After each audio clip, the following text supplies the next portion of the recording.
Heather Thompson's voice sliced through the hushed calm of the first-class cabin like a thunderclap. "Move now," she snapped, arms folded across her crisp uniform. "I need these seats for our Diamond members." Emma Monroe froze mid-seatbelt buckle, chest tightening. Across the aisle, Henry's elbow brushed hers. A soft ding echoed as Henry's phone lit up. He'd just gone live.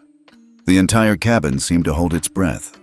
On the seatback screen before Emma, the in-flight entertainment display flickered to life.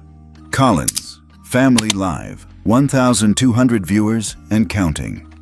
Passengers exchanged puzzled glances. The woman in burgundy paused in mid-sip. The businessman in row 1 lowered his newspaper. Even Heather's perfectly poised composure wavered. Emma's pulse quickened, but she forced herself to inhale slowly. Despite the adrenaline rushing through her veins, she reminded herself of their plan. Tonight was about more than confronting a prejudiced flight attendant. It was about proving that respect isn't granted by uniform or status, but earned through composure and courage. Henry slipped a slender USB drive from his blazer pocket and plugged it into the console port beside his seat. The screen went black for a heartbeat, then sprang back to life with a bold message. Live at 30,000 feet. Witness what happens when prejudice boards first class. The viewer count spiked by hundreds in seconds. A soft murmur rippled through the cabin as phones were raised to record the screens. Emma stole a glance at Henry's confident profile. He exuded a quiet determination that steadied her. Heather took a step forward, clipboard raised like a shield. "Can you two stop whatever you're doing and move to the back?" she demanded, jaw clenched. The cabin lights dimmed to a warm glow. The engines rumbled to life. Overhead bins clicked shut. All eyes were on Emma and Henry. Emma eased back in her seat, smoothing the lapel of her ivory blouse. Beneath the seat in front of her rested a small gold-wrapped box. Grandma Eleanor's birthday present. An heirloom locket inside.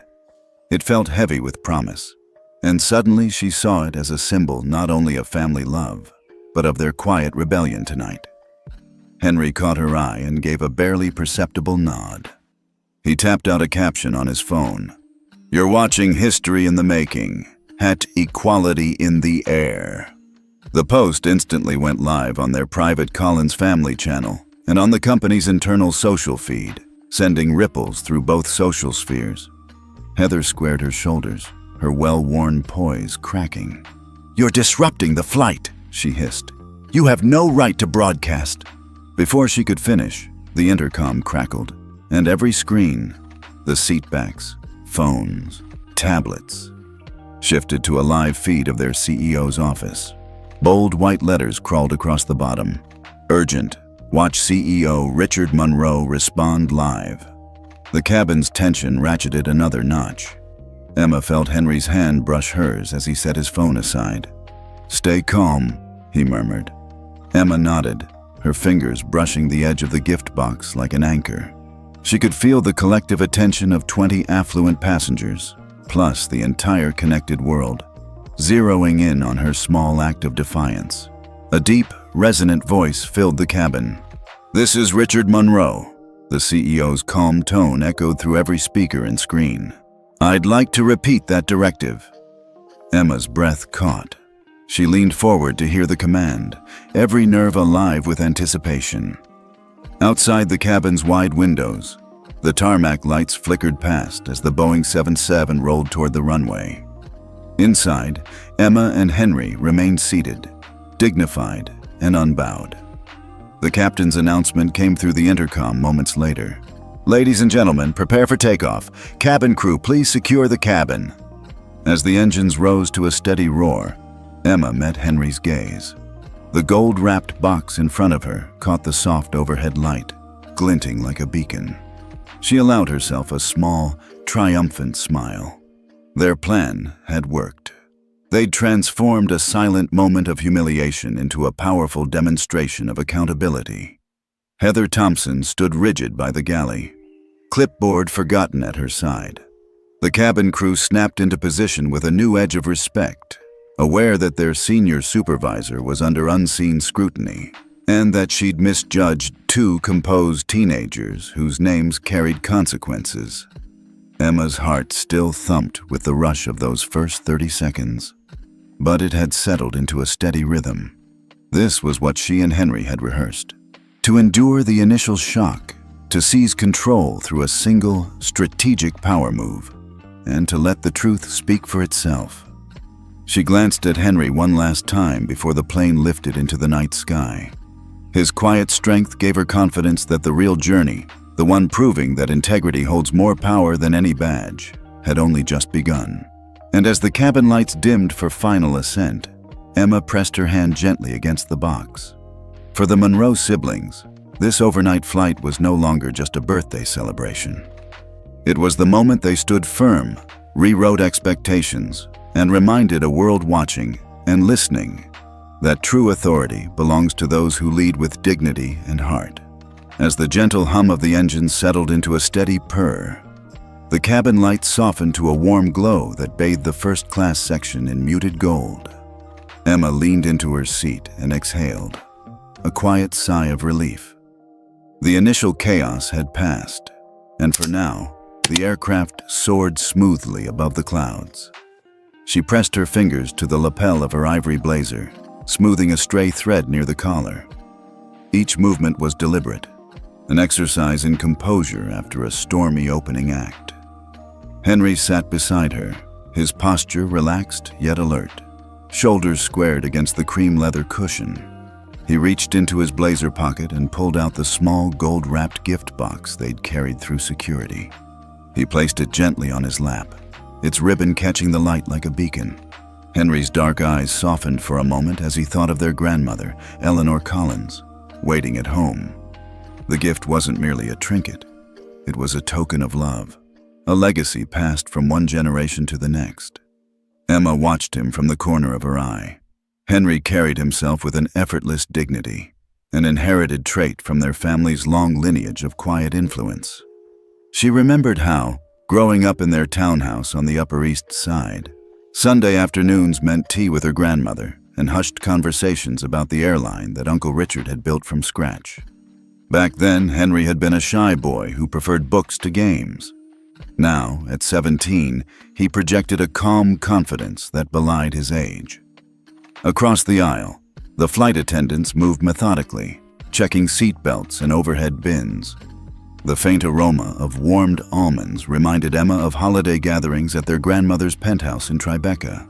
In her mind, she could still see the sweeping views of the Hudson River, the sparkling skyline, and the double rows of family photographs lining the walls.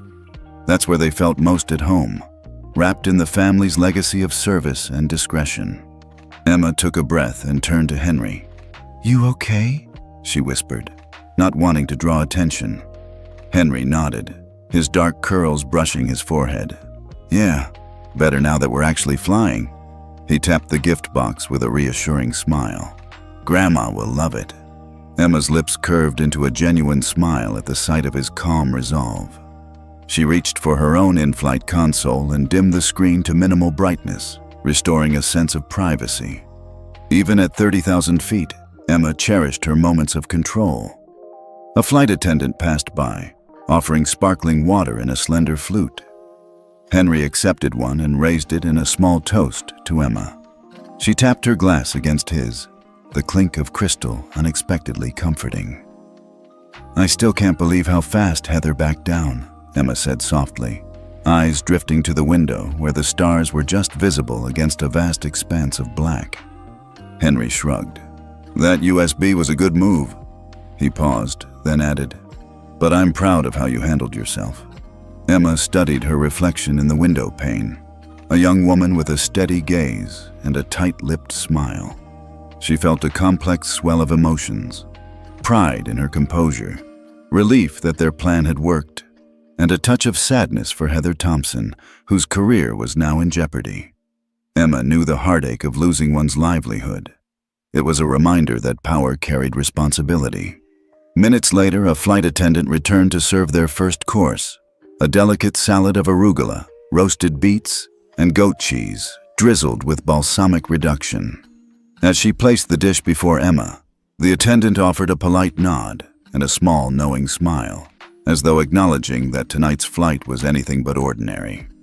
Emma and Henry shared the meal in respectful silence, mindful of diet and decorum.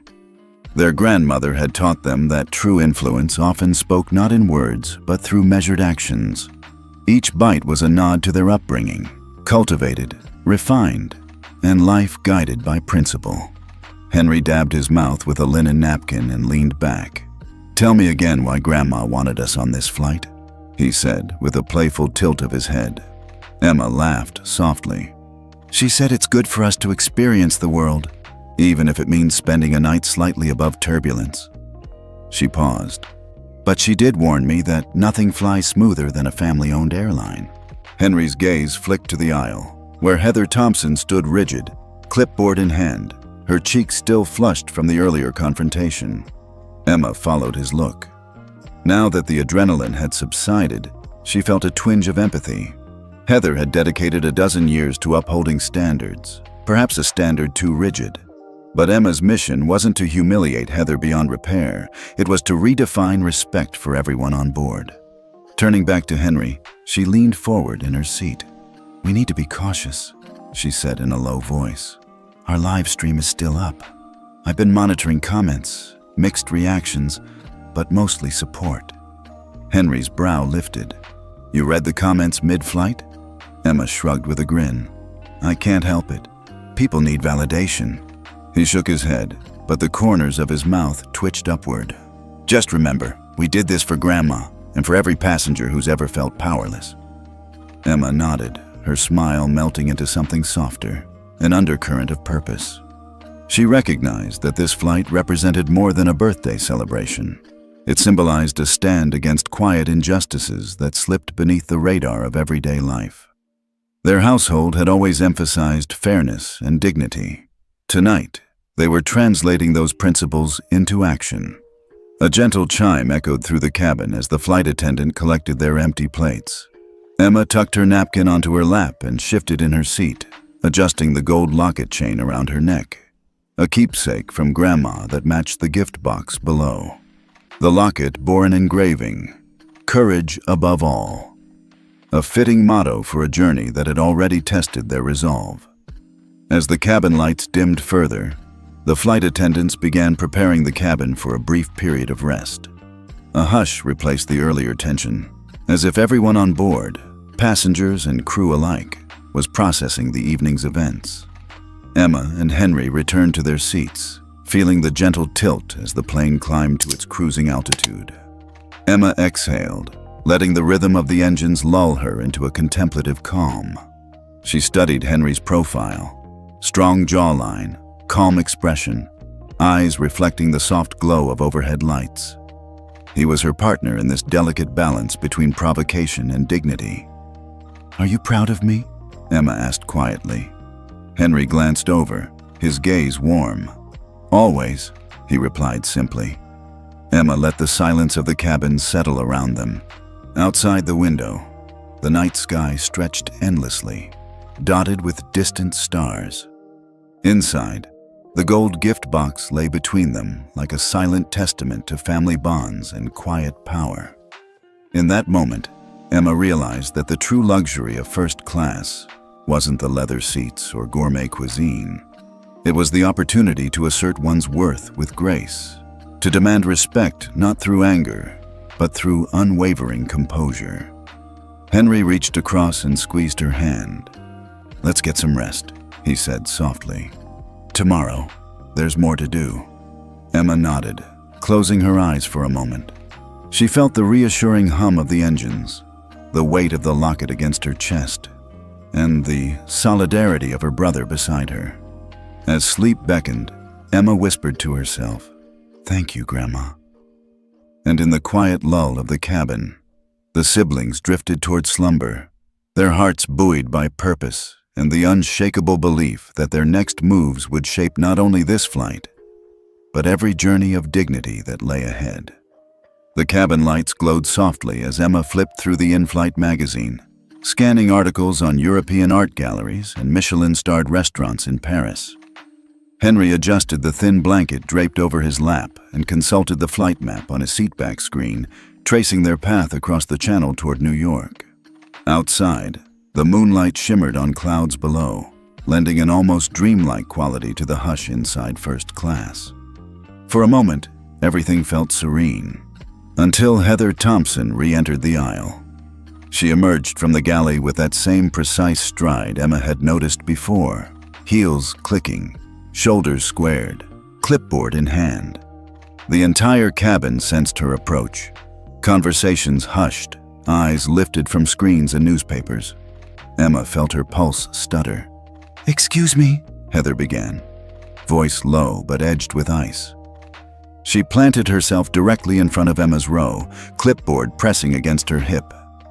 Emma closed the magazine with a soft snap, breath-catching. Emma, softly, to herself. "Here we go again. Have you ever been stopped just by someone's look?" "Yes, ma'am," Emma replied, forcing calm into her tone. Heather's pursed lips curved into almost a smirk. She leaned down so everyone could hear. "I'm concerned. Your passes say first class, but your outfits, they're not what I'd expect for our premium guests." She tapped the laminated ticket in Emma's hand. "Your seats are being requested for other passengers." The words landed like stones. A hush fell. The man 2 rows back paused his podcast. The woman in burgundy set down her wine glass. And even the toddler near the window clutched his stuffed elephant tighter. Henry sat motionless beside Emma, jaw clenched, eyes flicking between Heather's impassive face and Emma's. Emma pressed her lips together. "I'm sorry, ma'am, but our passes are valid," she said, lifting the ticket. Her voice wavered only slightly. "We were assigned these seats at boarding." Heather ignored the explanation. She straightened, clipboard snapping shut. "This cabin is for paying Diamond members," she announced, voice carrying through the rows. "There's a gentleman in row 9 who has Diamond Plus status and has requested priority seating. You 2 may accompany me to the back of the plane. What would you do if someone tried to move you from your rightful place?" Emma felt her cheeks flush. Pride and indignation warred inside her. She met Henry's gaze. His eyes were steady, the faintest nod telling her they must stand their ground, or risk everything. She drew in a measured breath and said, "Ma'am, we have every intention of flying in first class. If there's an issue, perhaps you can verify with the captain." Heather's jaw tightened. She gave Emma a long once-over, as if weighing Emma's worth. Finally, she tapped her badge, a silver emblem denoting 12 years of service. "I assure you, I am more than capable of enforcing airline policy," she replied, voice icy. "Now move. Let me know if you've ever held your ground when someone underestimated you." Emma sat back, heart pounding. Henry's fingers unfurled from her armrest as he leaned forward. "We're not moving," he said, voice low but firm. "These tickets were issued by your own system. Unless the captain orders it, we'll remain here." A ripple of tension passed through the cabin.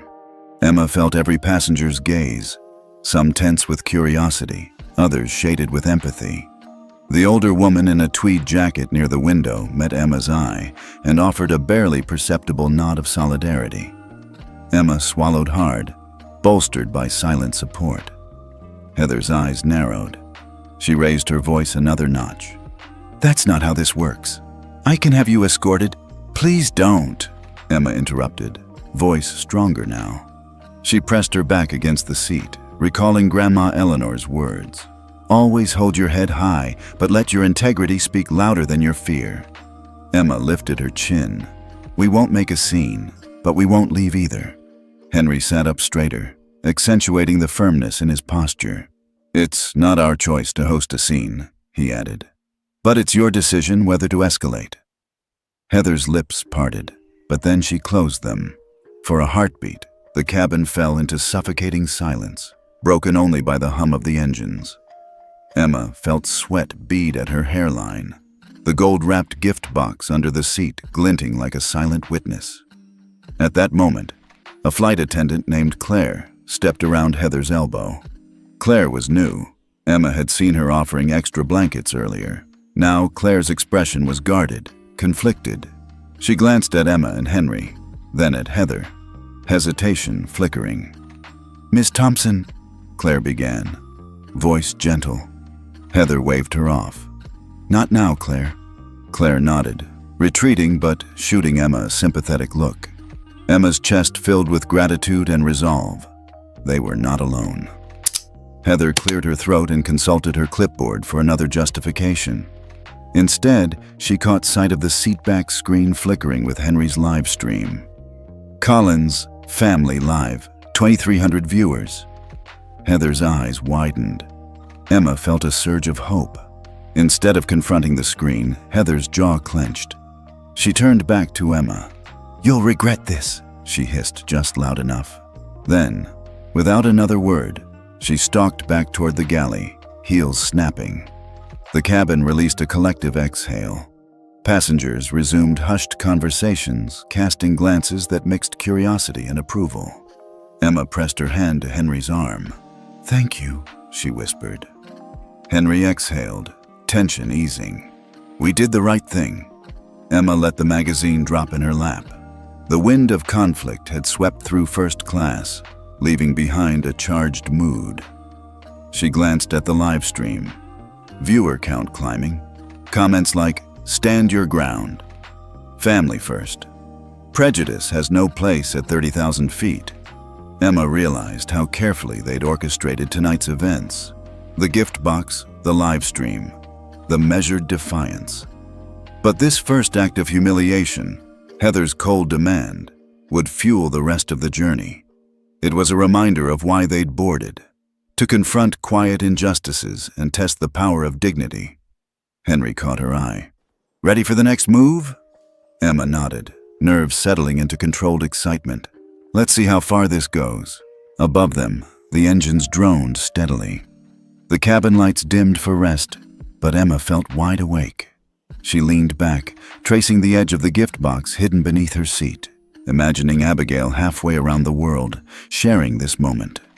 The siblings had weathered the first strike of prejudice. Now they would show that true power lies in standing firm and speaking truth through action. Emma didn't say a word as the cabin lights dimmed farther for rest, but tiny secrets glimmered in her eyes. She leaned back into her seat, sliding her fingertips along the smooth leather armrest as if tracing invisible lines. Around her, the hush of first class, wrapped like a velvet cloak. Only the soft whir of the environmental control system and distant murmur of crew voices disturbed the stillness. Henry sat upright beside her, shoulders squared, his gaze fixed on the seatback screen where the live stream comment feed still scrolled in quiet bursts. "Stay strong. We've got your back. Family always wins." Emma's heart swelled at the solidarity. An unseen army of viewers rallying behind two teenagers who refused to be bullied.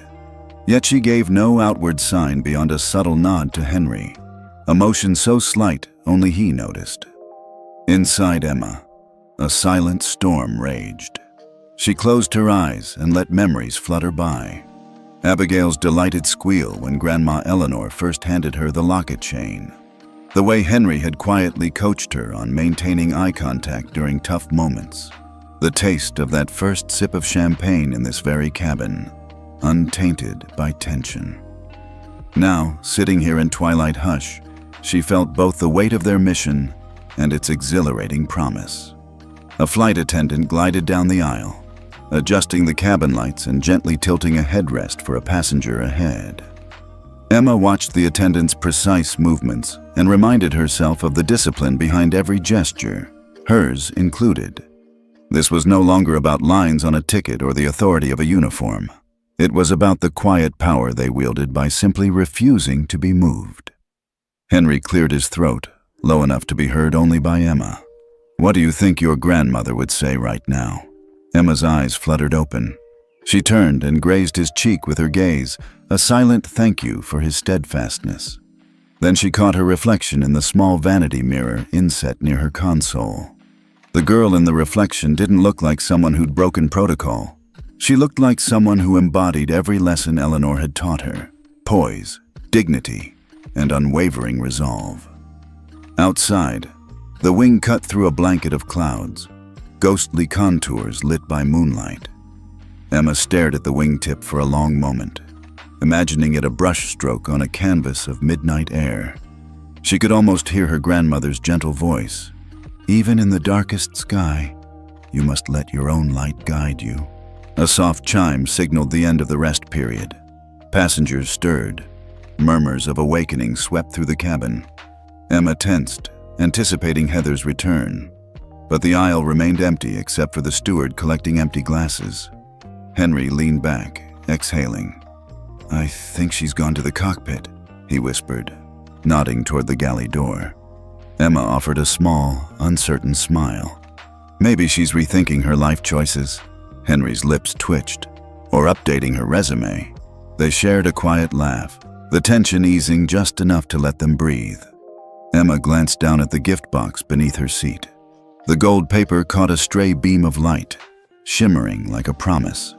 She inched forward and slid her hand over the ribbon, fingers brushing its silky surface in a gesture both protective and reverent. A hush fell again as a fellow passenger, a silver-haired woman in a tweed jacket, met Emma's eyes across the aisle. The woman offered a slight nod, one eyebrow raised in a question that needed no words. "Are you okay?" Emma lifted her chin, letting a faint, grateful smile curl her lips. She tapped her temple thoughtfully, as if giving the woman a salute of solidarity. The woman's expression softened into a warm, knowing grin. In that simple exchange, Emma felt the breadth of understanding that spanned age and privilege. They were not alone. Henry shifted slightly and touched Emma's hand. "Something's coming," he said quietly. "I can feel it." Emma inhaled, the leather seat cradling her back.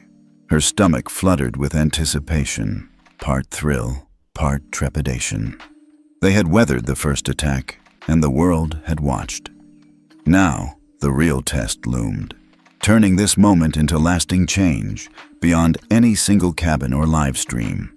She leaned her head back against the cushion and closed her eyes, inviting calm. Each breath was a deliberate exercise. In, hold, out. She felt the slow pulse of the aircraft beneath her, a steady heartbeat that carried them through the night. In the darkness behind her closed lids, Emma saw a future scene. Abigail's bright face as she received the gift box, Grandma Eleanor's proud glisten in her eyes, and even Heather Thompson's quiet reckoning, an image of a woman forced to confront her own assumptions. A soft ping broke the silence on Emma's console. She opened her eyes to see a private message appear in the Collins. "Family live chat. Proud of you both. Love, Gma." Emma's chest blossomed with warmth. She tapped out a quick emoji heart response, not drawing the cabin's attention, but sealing a personal connection that spanned miles and generations. It was a reminder that this flight, these seats, and even the tension that crackled through the air all traced back to family bonds and shared values. Henry caught sight of the message over her shoulder and offered an approving nod. "That's why we do this," he said softly. Emma reached over and squeezed his hand. "Exactly." They sat in companionable silence as the cabin lights returned to their gentle glow. Around them, the remaining first-class passengers settled into reading or quiet conversation, but Emma and Henry felt an unmistakable shift in energy. What had begun as a single act of defiance had rippled outward, through the cabin, across the live stream, and into the very heart of their family legacy. Emma leaned forward, her gaze drifting again to the gold box on her lap. She felt it vibrate with possibility. Every prepared smile, every silent signal, every breath held and released had led to this point. Ahead lay the moment when authority would speak through intercom waves, and justice would take flight on wings of quiet power. One more subtle gesture. Emma lifted the gift box slightly, angling it toward the ceiling lights so the ribbon caught the light in a soft, dazzling arc. An unspoken declaration that dignity, once ignited, could never be dimmed. And high above the Atlantic nightscape, The two siblings sat poised for their next move, silent but electric. The calm before the storm, reborn as a force no one would soon forget. Emma stirred awake to the soft hum of the engines, the cabin lights still muted for overnight rest. She blinked against the dim glow and found Henry beside her, fully alert. His jaw was set, eyes focused on the galley doorway. He nodded once, as if weighing a silent decision, and then the sound came, the deliberate click of heels on cabin carpeting. Heather Thompson reappeared, clipboard in hand, but this time her stride carried something darker, an unmistakable edge of hostility. Emma's stomach clenched. She sat up fully, tugging lightly on the blanket, ready to meet whatever came next. Heather paused at their row and folded her arms. The hush deepened. Passengers glanced up, some rubbing sleep from their eyes, others simply watching with curiosity. Emma's heart pitched. The first confrontation had rattled tempers. This one felt poised to explode. "Enough games," Heather hissed, voice low but laced with venom. She thrust the clipboard forward. "I'm calling ground security the moment we land. You two will be escorted off the plane, and I'll be filing a formal complaint." Her words struck Emma like a slap. An icy knot formed in Emma's chest. She met Henry's gaze. His eyes reflected the same shock, but also something fiercer, an enough is enough glint that bolstered her resolve. Before Emma could answer, Heather jabbed a finger at the sealed gift box under the seat. "And that," she snapped, voice rising so that it echoed in the hush, "is evidence of your privilege. You think you can buy your way onto any flight you want." A murmur rippled through first class. The silver-haired woman in tweed frowned. The businessman in row 1 lifted an eyebrow. Even the flight attendants paused, glancing at one another with concern. Emma's throat burned with humiliation, but she clamped down on her impulse to react. Instead, she pressed her lips together and kept her gaze level.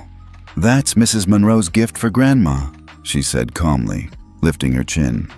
"Its value is in sentiment, not dollars." Heather's eyes flared.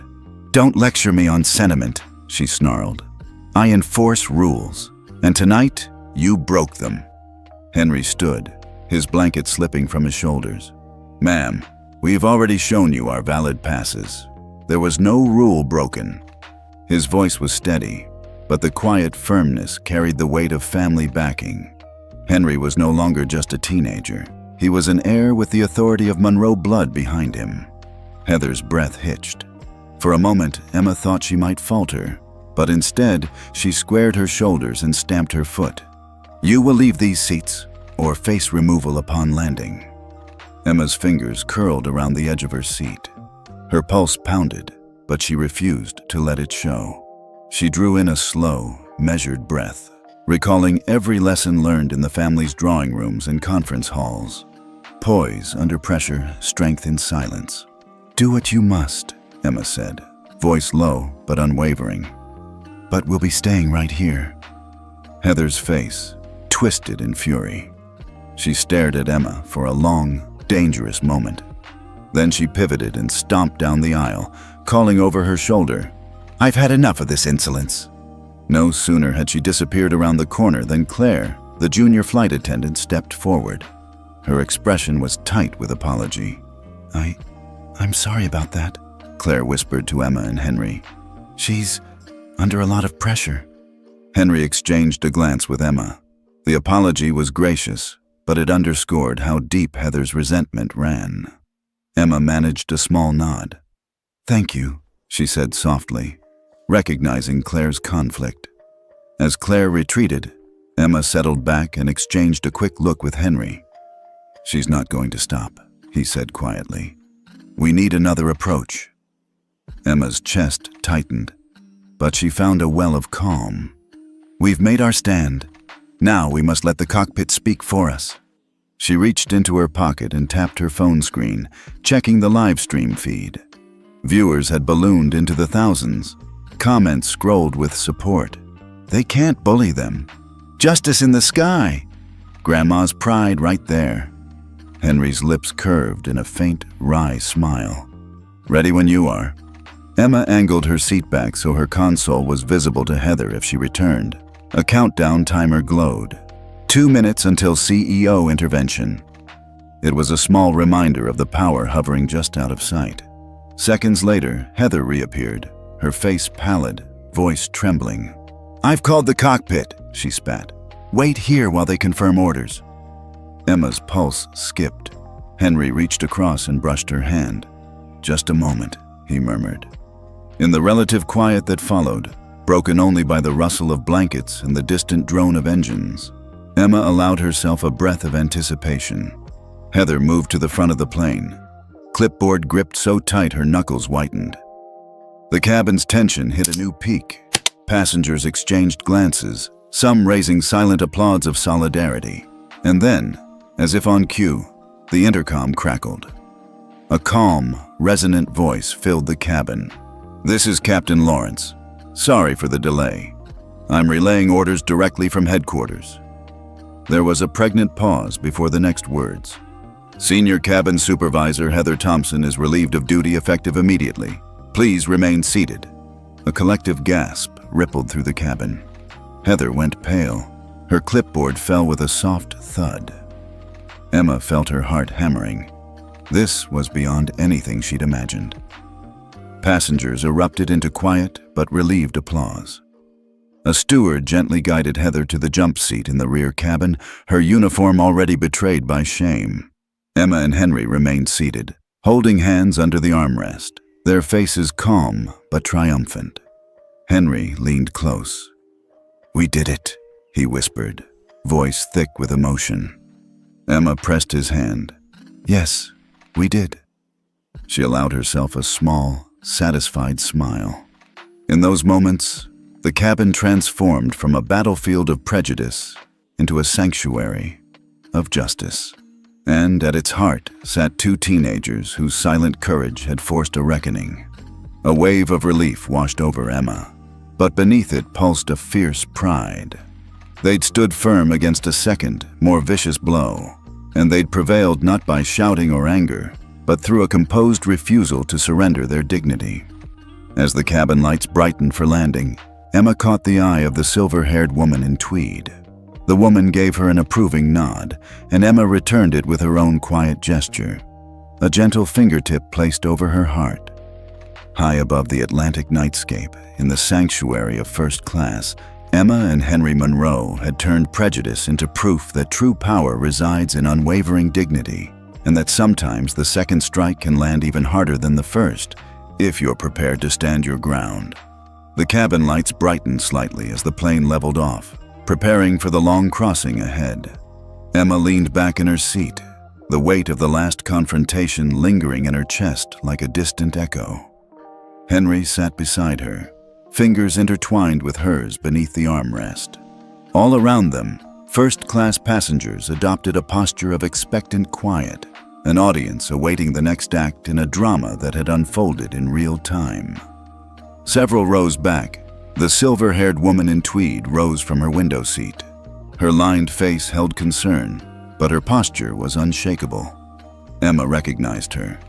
Mrs. Whitaker, a longtime customer of the Monroe Airline, known for her generous donations to aviation scholarships.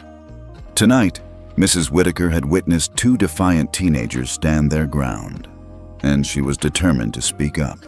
"Excuse me," Mrs. Whitaker called softly, her voice carrying through the hushed cabin.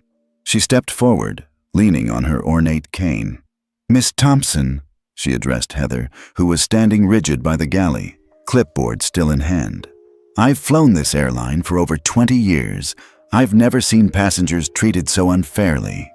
Emma felt a ripple of solidarity swell among neighboring seats. A trio of executives in tailored suits exchanged uneasy glances. A young couple paused their conversation and turned toward Mrs. Whitaker. A mother gently hushed her toddler. Curiosity piqued. Heather's jaw clenched. "This isn't about length of service," she snapped, voice tight. "This is about enforcing cabin protocol." She turned to Mrs. Whitaker with a hard stare. "I suggest you return to your seat." Mrs. Whitaker's lips pressed into a thin line. She took a small step back, but her gaze never wavered. Emma saw a flicker of admiration pass across several faces, people drawn to Mrs. Whitaker's gentle defiance. Even Claire, the junior flight attendant, hovered at the edge of the galley, torn between loyalty to her supervisor and empathy for Emma and Henry. Claire swallowed and, in a voice barely above a whisper, approached Mrs. Whitaker. "Ma'am, please rest assured, this will be resolved soon." Claire's attempt at reassurance hung in the air like mist. Mrs. Whitaker gave her a quick, grateful nod before turning back to Heather. Emma felt Claire's conflicted expression, a silent plea for mercy for her beleaguered colleague. At that moment, the businessman in row 1, an older gentleman in a navy suit, rose as well. He approached Emma and Henry's row with purposeful steps. His name was Mr. Caldwell, a discreet philanthropist who often contributed to the airline's outreach programs. Emma recalled seeing his name on plaques in the terminal lounge. "Miss Monroe, Mr. Monroe," he began, bowing his head slightly in deference. "Your resolve is inspiring. I believe there's been enough humiliation for one night." He turned to Heather. "Surely we can find an alternative. Those seats are rightfully theirs." Heather flushed, the irony unmissable. She had placed herself in the position of sole arbiter of seating. Now, 2 respected passengers challenged her authority. Emma felt her heart lift at Mr. Caldwell's words. But before Heather could respond, the intercom crackled. Captain Lawrence's calm tones filled the cabin. "Ladies and gentlemen, apologies for the interruption. We've received updated instructions from headquarters. Please remain seated and enjoy the remainder of your flight." The directive was subtle, but irrevocable.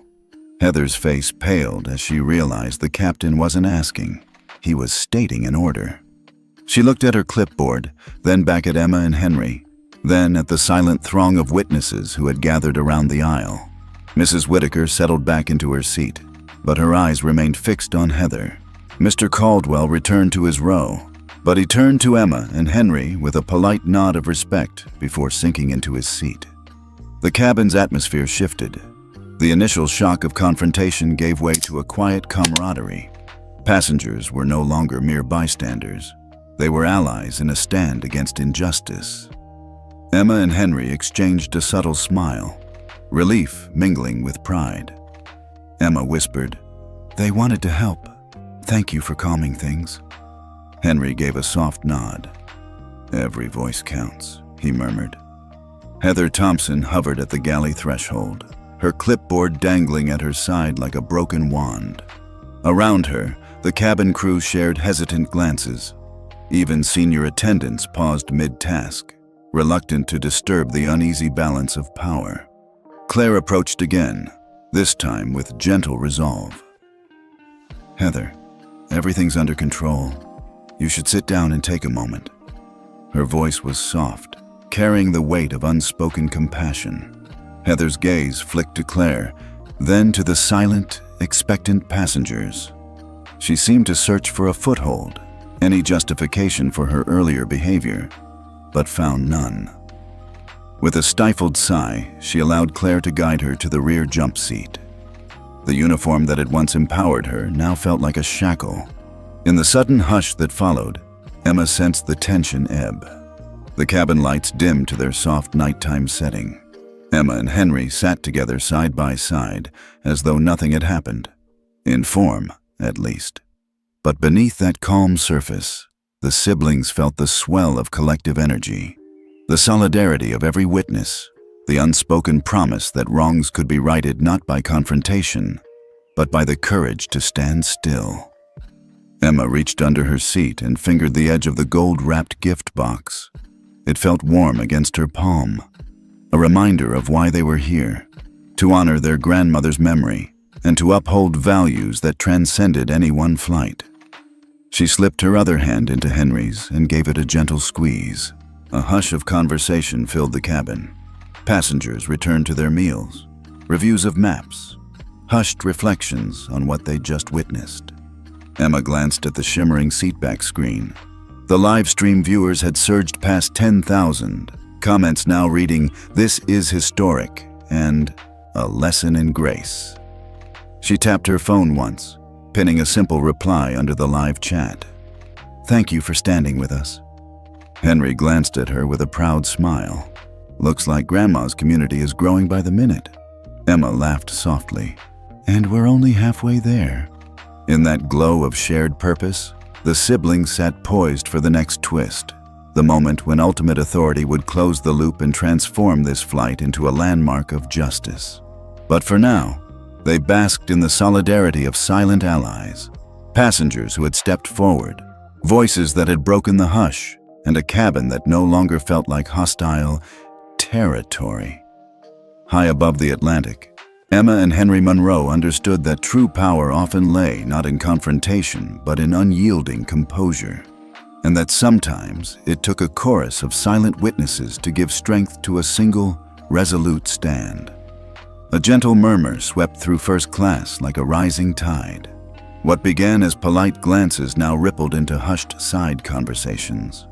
Emma sat back, feigning interest in the seatback screen, but she could feel the shift in the cabin's energy, a collective awakening that went beyond their clash with Heather Thompson.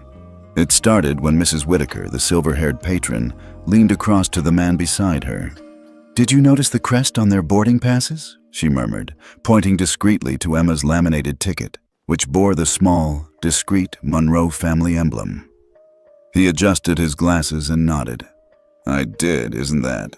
His voice trailed off, replaced by a look of dawning recognition. Across the aisle, Mr. Caldwell tapped his tablet screen, scrolling through an internal company portal. Emma caught his reflection in the window. His expression shifted from polite interest to stunned curiosity. He glanced up, appraising Emma and Henry with new eyes, as if seeing them for the first time. A young couple in the row behind Emma exchanged a quiet sigh. "You think they're related to the CEO?" the woman asked, voice low but urgent. Her partner shrugged. "Could be. The emblem matches the Monroe crest we saw on the in-flight magazine's sponsor page." The cabin felt suddenly smaller, charged with anticipation. Emma felt Henry's hand tighten around hers. He gave her a brief nod. A silent question. "Are they figuring it out?" Emma met Mrs. Whitaker's eye, and the older woman offered a subtle nod of confirmation. Emma could almost taste the collective curiosity blossoming in the air.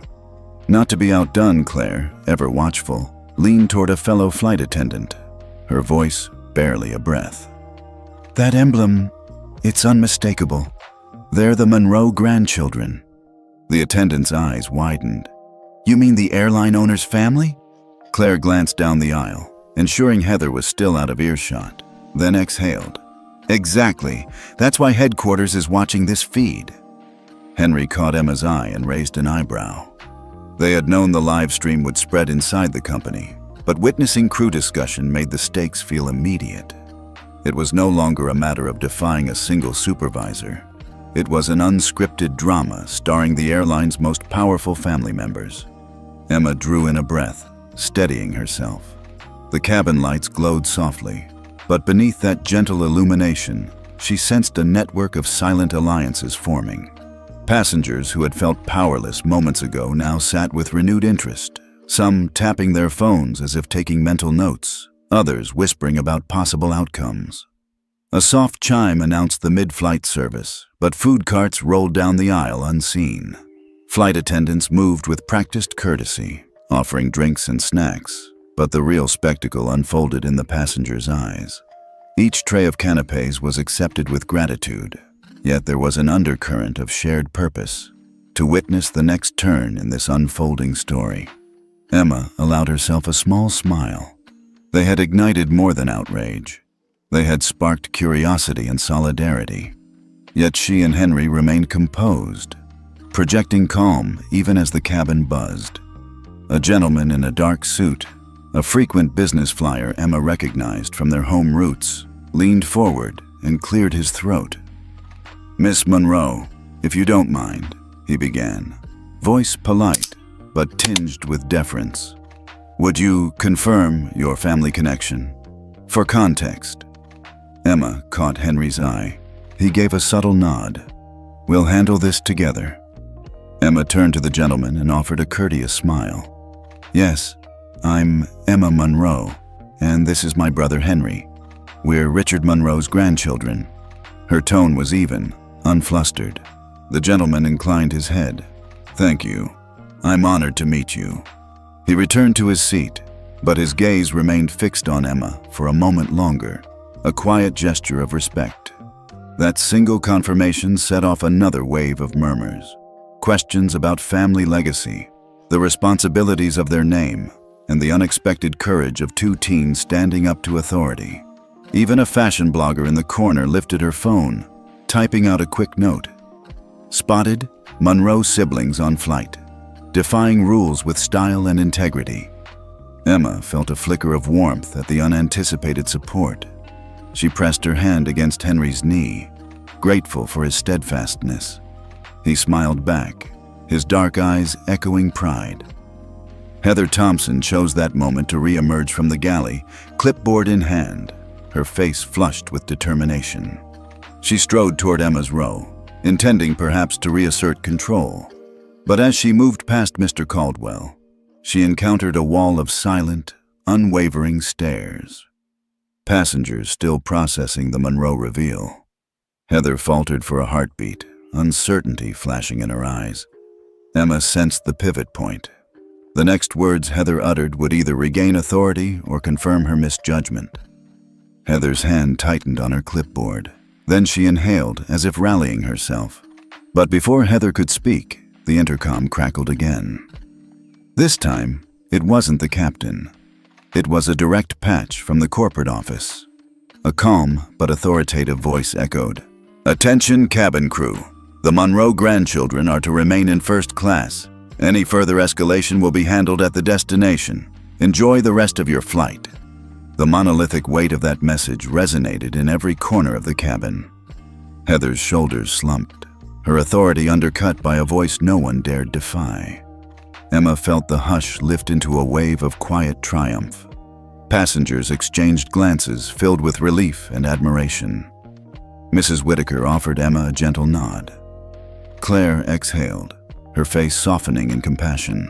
Even the fashion blogger pocketed her phone, eyes shining with approval. Emma and Henry shared a knowing look.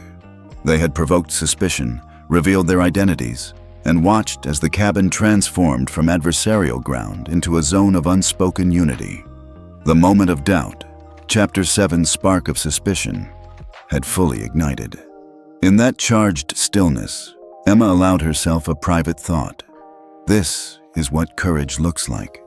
She felt the weight of their family crest, not as a privilege to be wielded, but as a mantle to be honored with integrity. Henry brushed a loose curl from Emma's face, his gesture tender yet resolute. "We'll never forget this night," he murmured. Emma met his gaze, her own reflecting the cabin's glow and a fierce pride. "Neither will they," she said softly. Above them, the Boeing 737 carved through the star-speckled sky, a silent witness to a quiet revolution in first class. And in the hush of shared understanding, Emma and Henry Monroe sat poised. Not simply as passengers, but as architects of a moment when suspicion blossomed into solidarity, and when the truth of their heritage proved more powerful than any uniform or rule ever could. A hush settled over first class as the cabin lights dimmed to their evening glow. Emma's fingers toyed with the ribbon of the small gold-wrapped box beneath her seat, her heart still thrumming from the cascade of solidarity they'd witnessed. Around her, the passengers, once silent bystanders, had become silent allies. The air vibrated with quiet energy, like the moment before an orchestra's first note. Henry leaned close, voice barely above a whisper. "They know something's coming." Emma nodded, meeting Mrs. Whitaker's gaze across the aisle. The older woman's nod was almost imperceptible, but her eyes shone with anticipation. Emma drew in a breath and straightened in her seat. Tonight, they would see just how far their family's influence could travel, without them ever leaving their seats. A gentle chime pinged through the intercom. The flight attendant paused in the aisle, glass of water paused mid-air. Even Heather Thompson, standing rigid by the galley, looked up. The cabin fell into a potent silence. Ladies and gentlemen, this is your captain speaking. Emma felt the cabin shift on its axis. She exchanged a glance with Henry. His eyes were wide, pupils bright with expectation. Emma clutched the armrest as the voice continued. A brief announcement. I've just received word from headquarters. Due to circumstances beyond standard protocol, we will be remaining at our current altitude for a few extra minutes. A murmur began. Passengers leaned toward one another. Emma caught fragments. Circumstances beyond protocol. Extra minutes. Her pulse quickened. This was no routine flight adjustment. It was a prelude to something far more consequential. Then the captain's tone changed, becoming quieter, more personal. And to clarify, the passengers in row 2 will remain in their seats. Any further inquiries should be directed to Mr. Richard Monroe. Emma's breath hitched. She turned to Henry, eyes wide. He simply nodded. No doubt remained. A beat passed, then a low, resonant voice filled the cabin. This is Richard Monroe. The name cut through the cabin like a spotlight. Emma felt a collective intake of breath. Heads swiveled. Mouths hung slightly open. The voice was calm, measured, unmistakably familiar. The same voice that had lulled her to sleep countless nights during childhood visits to their family estate. I understand there's been a misunderstanding regarding seating assignments and appropriate conduct. Emma pressed her hand over her heart. Her chest felt like it might burst. Henry sat up straighter, jaw clenched, eyes locked on the nearest speaker. The passengers around them sat frozen, riveted by the sound. I'd like to remind everyone that these young people are my grandchildren. Their seats are valid, their behavior has been exemplary, and any further disruption will be addressed upon landing. A wave of relief washed through the cabin. Emma saw Heather's clipboard tremble in her hands, her composed facade crumbling for the first time that night. Passenger after passenger relaxed into their seats, some exchanging triumphant glances, others reaching for their phones to capture the moment. Miss Thompson, the voice continued, you are relieved of supervisory duties for the remainder of this flight. Please sit down and allow your colleagues to carry on. Emma felt tears prick at the corners of her eyes, not of sadness, but of vindication. She glanced at Henry, whose normally stoic face was illuminated by pride. They had done this together, a duo of unwavering resolve that no uniform, no protocol, no prejudice could dislodge. A round of quiet applause rippled through first class, gentle but unmistakable. Emma looked to Mrs. Whitaker, who raised her trembling hand in a soft salute. Emma tapped her own temple in return, a subtle nod honoring the veteran passenger's courage. Claire, the junior flight attendant, approached Heather with a bottle of water. Heather accepted it with shaking hands, eyes downcast. The cabin crew moved with renewed respect, offering blankets and refreshments to Emma and Henry with discreet courtesy. As Heather sank into the rear jump seat, Emma allowed herself a small, triumphant exhale. She leaned into Henry's side, her shoulder brushing his. He reached over and squeezed her hand, an unspoken, "Well done," passing between them. In the sudden calm, the seat-back screen switched off the in-flight map and returned to standard entertainment. But everyone's attention remained fixed on the siblings. Emma spotted a fashion blogger discreetly typing a selfie caption. Just witnessed the CEO shut down bias at 30,000 feet. And a businessman sending a congratulatory email to his corporate contacts. The ripple effect was already underway. Emma closed her eyes for a moment, letting the impact of the reveal settle in her chest. Her grandmother's voice echoed in her mind. True leadership whispers rather than shouts. Tonight, that whisper had echoed across a cabin full of strangers, uniting them in a conviction that respect and dignity transcend any uniform or title. Henry tapped Emma's arm. "You okay?" Emma opened her eyes, smiling through a sheen of happy tears. "I've never felt more alive." Henry grinned. "Grandma's going to be thrilled." Emma nodded, returning her gaze to the gold-wrapped box at her feet. That simple gift, wrapped with care, symbolized so much more now: love, legacy, and the quiet power of standing firm in one's truth. A gentle cough came from a nearby passenger. Emma turned and offered a gracious nod. He returned it with a smile that spoke volumes of solidarity. Ever witnessed justice unfold in the most unexpected place? Let me know in the comments below. The cabin settled into an uneasy calm after the thunderbolt of Richard Monroe's intercom directive. First class returned to its routine: blankets draped over laps, magazines fluttering open, and delicate clinks of glassware as passengers refreshed their drinks. Yet beneath that veneer of normalcy, a taut undercurrent pulsed. Heather Thompson's final attempt at asserting control. Heather sat stiffly in the rear jump seat, her clipboard resting untouched on her lap. The polished brass of her winged badge seemed to mock her as it caught the dim light. Emma and Henry exchanged a glance across the aisle. Henry's lips curled into a small, encouraging smile, while Emma felt a quiet warmth of vindication. They allowed themselves a brief breath of relief. They had won the battle for their seats, but the war for respect, it seemed, was not yet over. Heather's dark eyes flicked from one passenger to the next, as though searching for a spark of rebellion she could snuff out. Gathering herself, she rose, each deliberate movement betraying a simmering rage, and crossed the width of the cabin. Passengers instinctively parted, offering her a path as though she were royalty on a poisoned throne. She halted at Emma's row, clipboard clutched like a shield.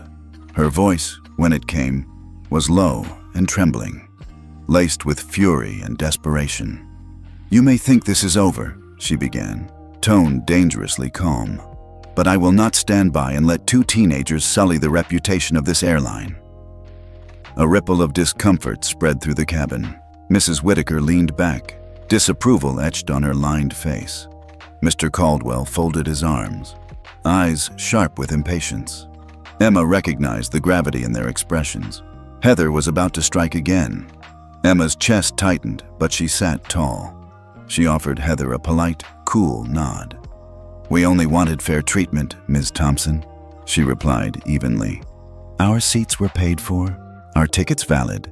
Nothing was sullied." Heather's lips parted in a sneer. She jabbed a finger at the gift box under Emma's seat. "That box," she spat, voice rising, "is proof of your arrogance, parading your privilege for all to see. You think wealth buys you respect. You think your name erases every rule." Gasps fluttered through the cabin. A flight attendant paused mid-step, brace of champagne flutes in hand. Heather's words hung in the air, heavy as stones. Henry rose to his feet, shoulders squared, voice calm but unyielding. "Your judgment is clouded by prejudice," he said, stepping forward. "Our privilege doesn't trump policy, but policy doesn't excuse discrimination either." Heather's nostrils flared. She leaned closer, eyes blazing. "You—" she began, but a sudden crackle from the crew's headset cut her off. A voice, familiar, calm, crackled through Heather's earpiece. "Ms. Thompson, proceed to your seat immediately. A corporate representative needs to review your conduct." Heather's face paled, but her defiance hardened like steel. She threw back her head and laughed, a brittle, humorless sound. "You can't scare me with corporate doublespeak," she barked, glancing around. "I've upheld these standards for 12 years. I don't need lectures from spoiled kids or their CEO grandpa." Emma's heart sank at the cutting finality of Heather's blow, but she steadied herself. She'd rehearsed this moment of righteous stillness. She closed her eyes for a heartbeat, centered her breath, then met Heather's glare head-on. "We never asked for lectures," Emma said quietly. "We asked for respect." At that, a palpable shift rippled through the cabin. Passengers who had been silent witnesses now felt the weight of Heather's insult and the power of Emma's measured response. The woman in burgundy tapped her champagne flute against her glass, soft but insistent, as if to punctuate Emma's words. The businessman in row 1 adjusted his cufflinks and offered Emma a small, sympathetic nod. Heather stiffened.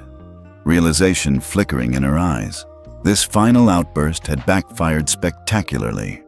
Instead of cowing her opponents, she had rallied an entire cabin behind them.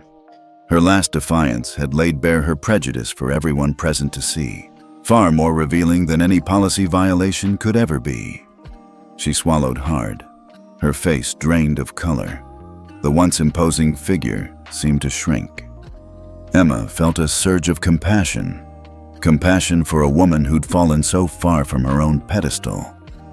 Before Heather could muster another retort, the intercom crackled again, this time in the gentle tone of Captain Lawrence. "Ms. Thompson, please return to your jump seat. We will address this matter upon landing. This is your final warning." Heather's mouth snapped shut.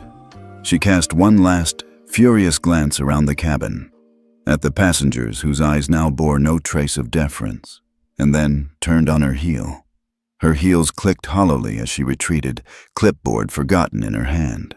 The moment Heather disappeared behind the curtain was met with a collective exhale. Passengers resumed their hushed conversations, but the air remained charged. Emma and Henry sank back into their seats, side by side, hands still intertwined. They had weathered the final storm.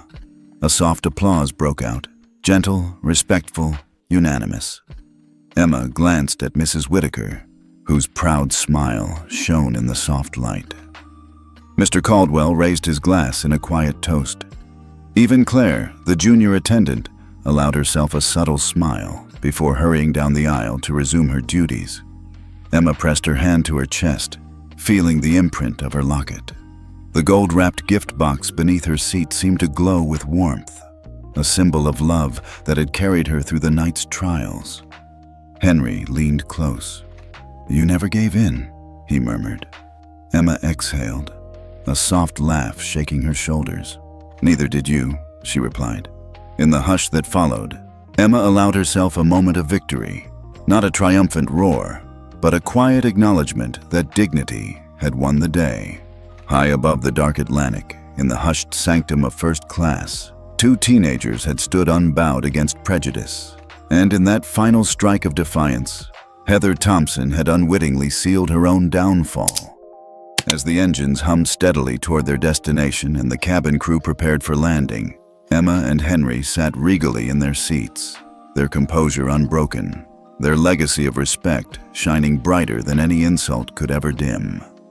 Emma's pulse drummed as the cabin lights dimmed into their evening glow, an almost imperceptible cue that the moment they'd been waiting for was imminent. Henry sat beside her, fingers drumming thoughtfully against the armrest. They'd weathered Heather Thompson's first blow, faced down her second surge of prejudice, and watched as their fellow passengers quietly rallied to their side. Now, the air thrummed with anticipation.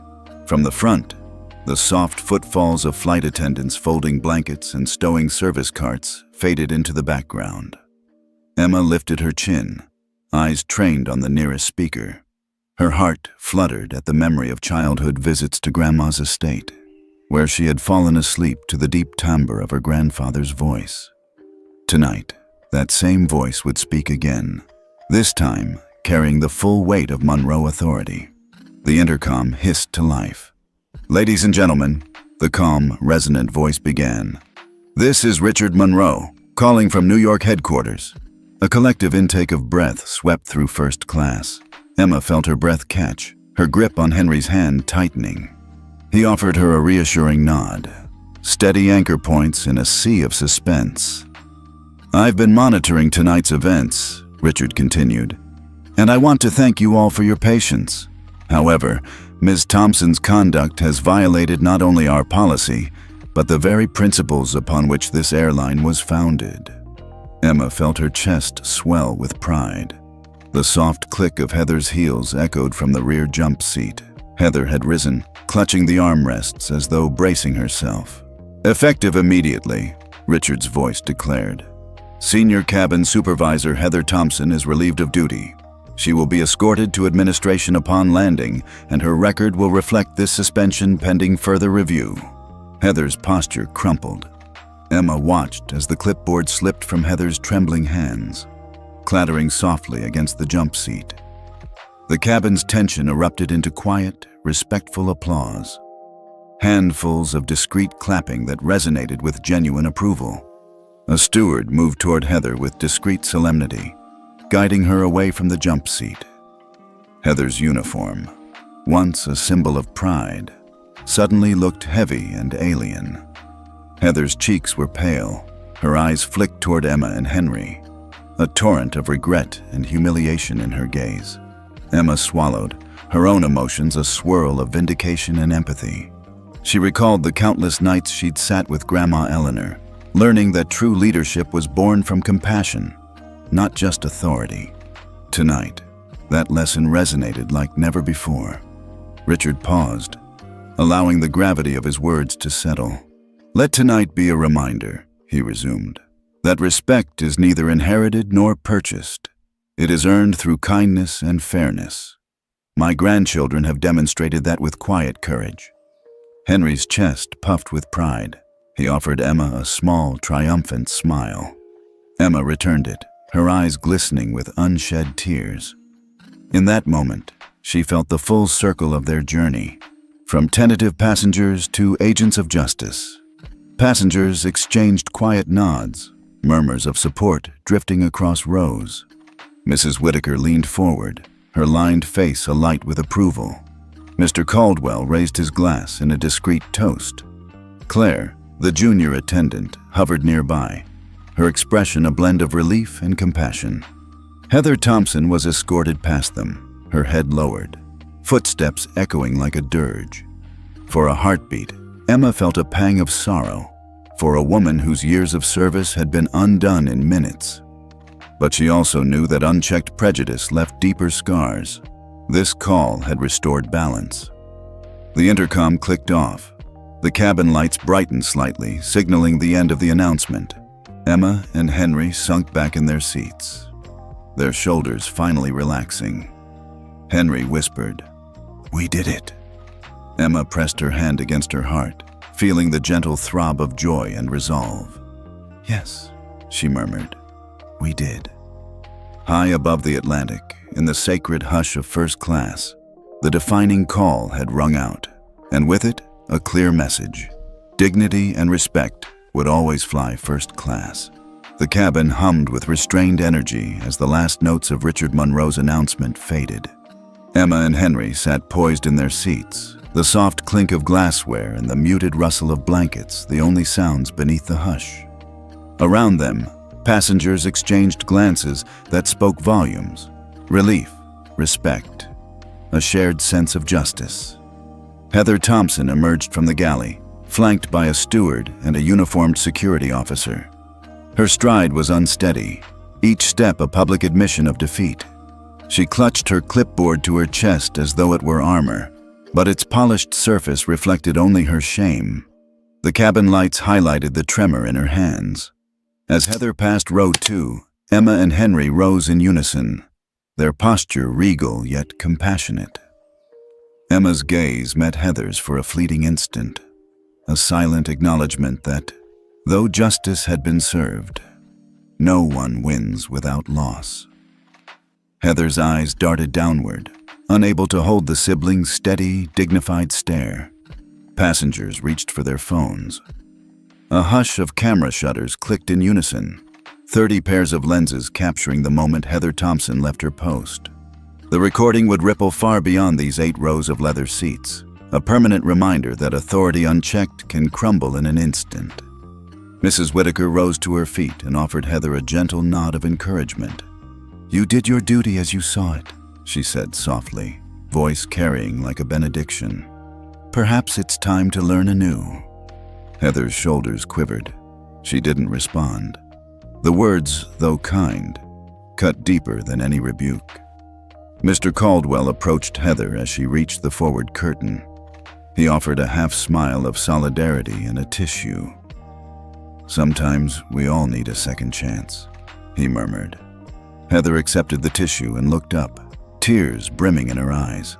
For a heartbeat, she seemed poised to speak, but the security officer nudged her gently, and she allowed herself to be guided through the curtain into the crew cabin beyond. The cabin door hissed shut, and a soft cheer rose. an unspoken celebration of fairness restored. Emma and Henry sat, exhaling in unison, as the cabin crew retrieved Heather's fallen clipboard and placed it neatly on the galley counter, a symbolic gesture of closure. Claire, the junior attendant, approached them with 2 glasses of sparkling water. She paused, eyes bright. "Thank you," she whispered. "You've shown me what real leadership looks like." Emma accepted the glass with a grateful nod. Henry offered a warm smile. A steward raised his own glass in a quiet toast. "To the Monroe siblings," he said softly, "for reminding us of the power of dignity." Passengers clinked glasses or offered approving nods. The cabin, once tense with conflict, now felt united in purpose. Emma tapped the gold-wrapped gift box beneath her seat and allowed herself a small, satisfied smile. The box, once merely a token for their grandmother, had become a symbol of resolve and unity. Henry reached across and squeezed her hand, his dark eyes gleaming with pride. Captain Lawrence's voice crackled over the intercom with a gentle warmth. "Ladies and gentlemen, we'll begin our descent soon. Thank you for your patience and for supporting a flight in which fairness prevailed." Emma and Henry exchanged a meaningful glance. They had turned a moment of discrimination into a platform for collective accountability. The cabin dimmed its lights further for descent, but the glow in Emma's chest burned bright. Outside, the runway lights beckoned through oval windows. Inside, first-class passengers huddled in discreet conversation, the shared experience binding them like a secret society of witnesses. Emma leaned back, chest full, and closed her eyes for a moment, savoring the quiet triumph.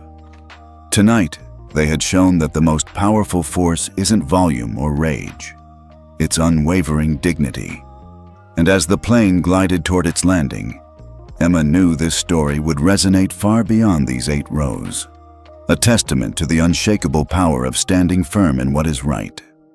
The wheels of the Boeing 767 kissed the tarmac with a gentle thud, and a collective sigh of relief rippled through first class. Emma and Henry Monroe sat poised, fingers still intertwined, as the cabin lights brightened in anticipation of landing. Every head turned toward the forward curtain, waiting for the next chapter of this unexpected saga to unfold. Moments later, the cabin door opened, and a discreet delegation of corporate executives, security personnel, and media liaisons filed in. At their forefront stood Richard Monroe himself, flanked by the airline's communications director and the head of people and culture. He offered Emma and Henry a proud, affectionate smile before addressing the cabin. "Ladies and gentlemen," Richard began, voice warm and resonant, "I want to personally thank you all for your patience and support. Tonight, we witnessed something extraordinary.